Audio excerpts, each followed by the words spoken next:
नमस्कार दोस्तों, स्वागत है आपका मोटिवेशन राकेश के YouTube चैनल पर। मेरे सभी प्यारे दोस्तों को जय श्री कृष्णा।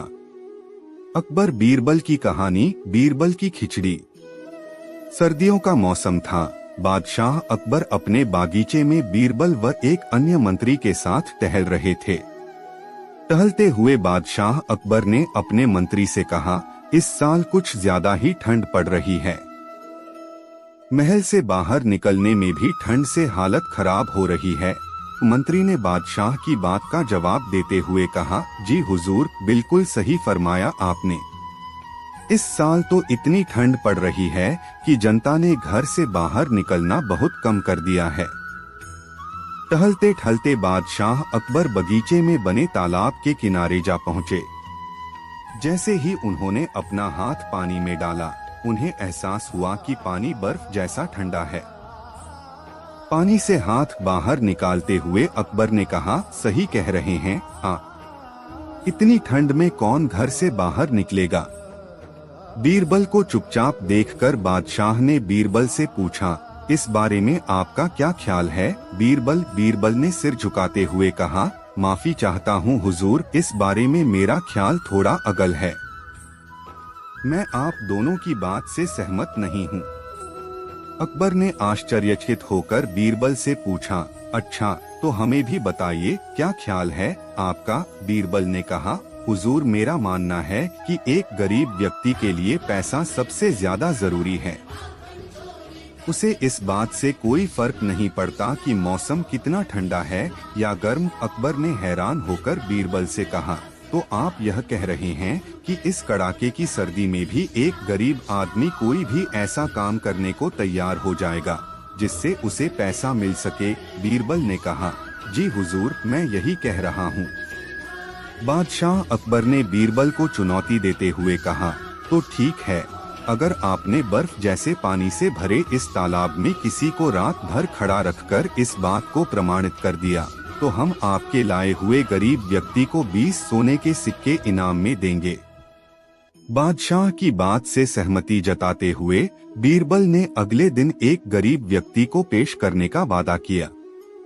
अगले दिन सभा में बादशाह अकबर ने बीरबल ने पूछा कि क्या वो किसी को लाए हैं जो तालाब में खड़ा रहकर पूरी रात बिता सके। इस पर बीरबल ने गंगाधर नामक एक गरीब व्यक्ति को दरबार में मौजूद किया और कहा कि यह 20 सोने के सिक्कों के लिए तालाब में पूरी रात बिताने को तैयार है। बादशाह अकबर ने सभा समाप्त करते हुए कहा कि ठीक है, 2 सिपाही इस व्यक्ति की रात भर निगरानी करेंगे। अगले दिन फिर से दरबार लगा और बादशाह ने बीरबल से गंगाधर के बारे में पूछा, बीरबल, कहाँ है आपका मित्र, कितनी देर टिक पाया वो उस बर्फीले पानी में।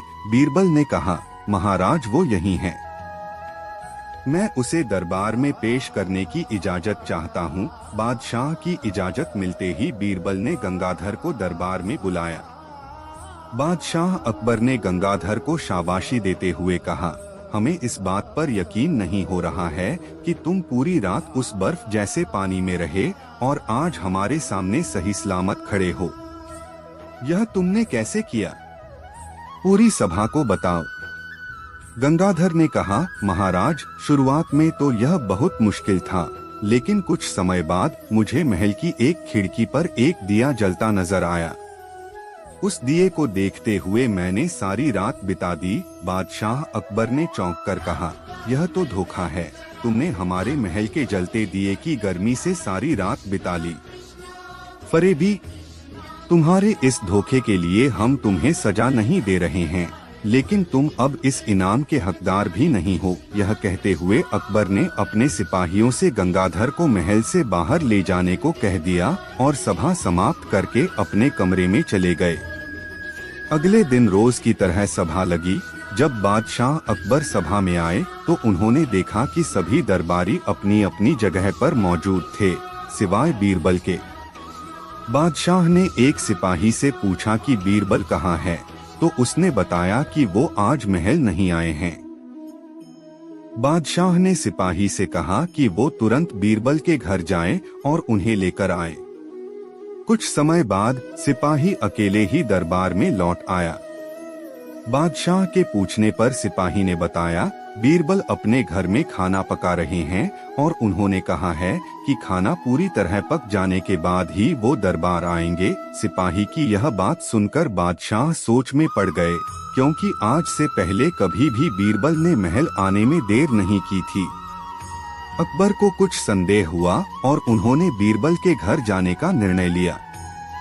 जब बादशाह अकबर बीरबल के घर पहुँचे तो उन्होंने देखा कि बीरबल ने एक ऊंची खूंटी पर एक हांडी टांग रखी है और उसके नीचे जमीन पर लकड़ियां जला रखी हैं। बादशाह आश्चर्यचकित हो गए और बीरबल से पूछा कि वह क्या कर रहे हैं। इस पर बीरबल ने जवाब दिया कि वह अपने भोजन के लिए खिचड़ी पका रहे हैं। बादशाह अकबर ने कहा, क्या तुम पागल हो गए हो? यह खिचड़ी कैसे पक सकती है? तुमने हांडी को इतने ऊपर टांग रखा है और आग नीचे जल रही है। ऐसे में खिचड़ी पकने के लिए हांडी तक गर्मी कैसे पहुंचेगी? इस बात पर बीरबल ने बहुत आराम के साथ बादशाह से कहा, क्यों नहीं पहुंचेगी हुजूर? जब महल की खिड़की पर रखे एक दिए से गंगाधर को गर्मी मिल सकती है, तो मेरी खिचड़ी की हांडी तो फिर भी आग के बहुत नजदीक है। बीरबल की बात सुनकर बादशाह हैरान हो गए और मुस्कुराते हुए कहा, हम तुम्हारी बात अच्छी तरह समझ गए बीरबल। इसके बाद उन्होंने गंगाधर को महल में बुलवाया और उसे 20 सोने के सिक्कों का इनाम दिया। बीरबल की चतुराई के लिए उन्होंने बीरबल को भी इनाम दिया। कहानी से सीख। बच्चों, बीरबल की खिचड़ी की कहानी से हमें यह सीख मिलती है कि दूसरों की सफलता के पीछे किए गए परिश्रम को जाने बगैर उनके बारे में राय नहीं बनानी चाहिए। आपसे मेरी प्रार्थना है कि मुझे मोटिवेट करने के लिए वीडियो को लाइक करें, शेयर करें, सब्सक्राइब जरूर करें दोस्तों, और कमेंट में जय श्री राम जरूर लिखें।